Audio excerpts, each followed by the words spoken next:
Okay, we're starting to get it apart, and I've got the oil filter bracket off. I've got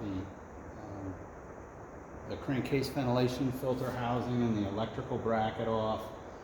Make sure you tag and bag your parts. You can put your bolts back in. Sometimes you want to take pictures close up as you go along, so you don't forget things where they go. The problem is bolt lengths. There's a lot of bolts that are the same size here. So I've got a lot of bolts that take a 12 millimeter socket. They're short, they're medium, they're long. So this is where it's going to really slow you down when you go to put it back together, unless you're taking your time labeling things. Labeling bolts, get a bag, put some tape on there, write it down. Take a picture of the bag if you want, next to the component. Maybe that'll help, whatever works for you. Okay, another thing I wanted to go over was plastic. A lot of new engines, plastic parts. Plastic parts are brittle. If you're doing this in the winter, plastic parts are going to break. But if it's a decent time of year, what you want to do is you want to prevent from damaging the plastic if at all possible. So this hose down here, I've got a hose that attaches to the plastic housing, and the other end goes into the aluminum housing. So if I slide the hose clamp up, I see this is a threaded nipple. And I want to take that hose clamp tool and I want to work that all the way around to free that up, okay? If it's in a tight spot, the hose doesn't seem to want to come off, it's starting to get damaged, just take a razor knife. Take a razor knife and cut it up this way and peel it back. Leave the hose on the plastic piece, make a note, you're going to need that little piece of hose. If I was doing a cylinder head job, this hose has probably been on there 15 years. I'm probably just going to replace that piece of hose anyway, okay? Maybe some weird metric size, you're going to have to order the part, but you're going to order all the parts for the engine anyway, so make sure you do an inventory. So as you're writing in your notebook what parts you need to take apart, make sure on a sidebar, put a asterisk and write, I need this hose, underline it, okay? That way you can keep it kind of in order as you go, all right? So here's another thing I wanted to point out. Let me put this over here. And that is this is a connection for the actual level sensor inside here. So if you remember from your outboard class, two-stroke outboards have an oil reservoir, maybe like a 75-90, have a large oil reservoir on them. It's the next step before you get to the remote tank engines, you know, the 150s, the 200 two-strokes. Those will have maybe a 2-3 quart container housing of two-stroke motor oil on them, and in the bottom of them they probably have an oil level sensor. This is very much like that, if not identical to it. So when I'm taking this off, and I take this off the engine now, all right, and I want to lay this up here and show it to you, all right? So I'm going to bring the camera in a little closer so you can get a better feel for this. Okay, so this is the actual sensor in here, and there's a little twist. You can take that out. Obviously, you got to slide this through here. That sensor is replaceable.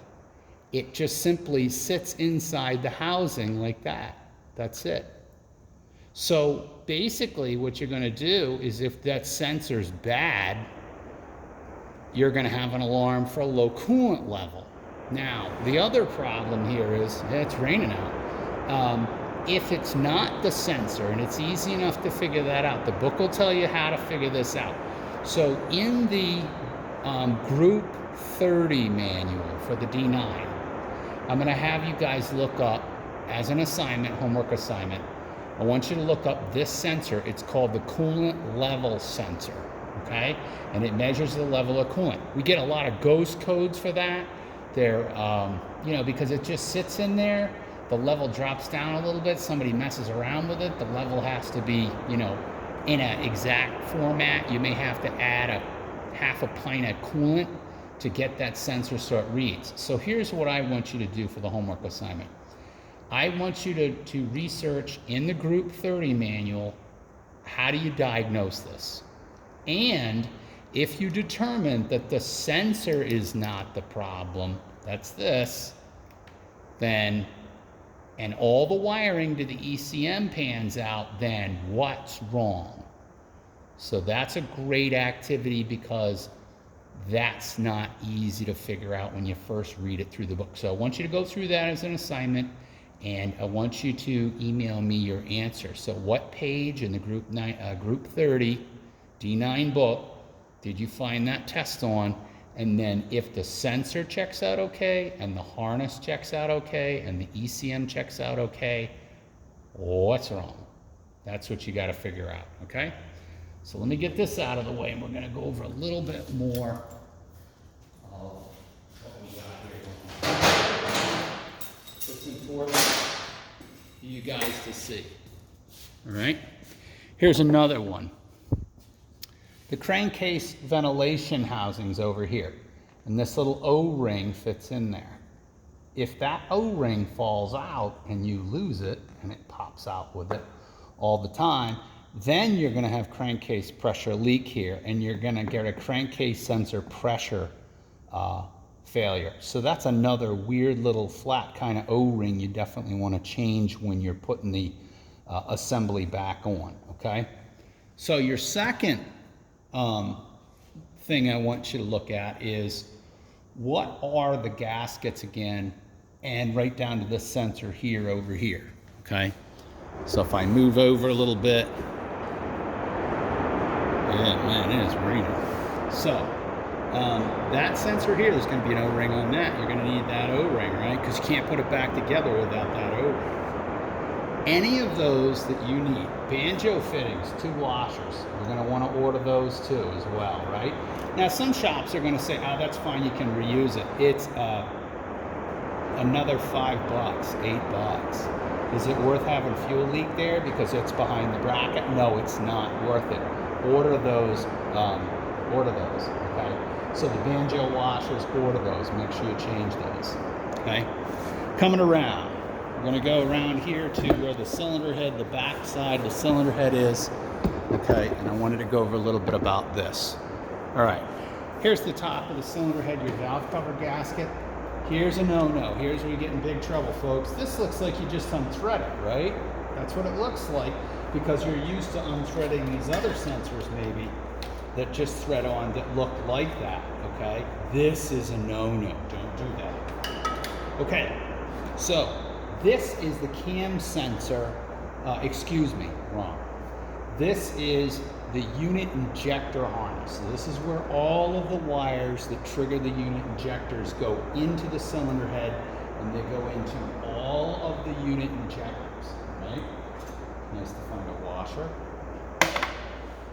What I want you to do, here's the second part of the homework assignment. You're gonna go and you're gonna look up what that coolant level sensor is and the diagnostic of that. And here's the second part I want you to do.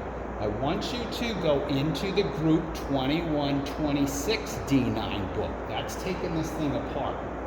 And I want you to locate the unit injector harness removal, okay? And how do I remove the harness from the cylinder head? I just unthread this, right? Wrong. Don't do that, okay? You're gonna get in big trouble. I want you to put that in the email as well, or in your homework assignment. Just type it out real quick. What page? Group 2126 D9 book. Real quick in your own words, what's the procedure? Maybe a sentence or two, no big deal. And what would happen if you did decide to just unthread this, okay? That's the bad part of things. All right, now we get into, now you can start to see the back side of the engine, now that that oil assembly's out of the way.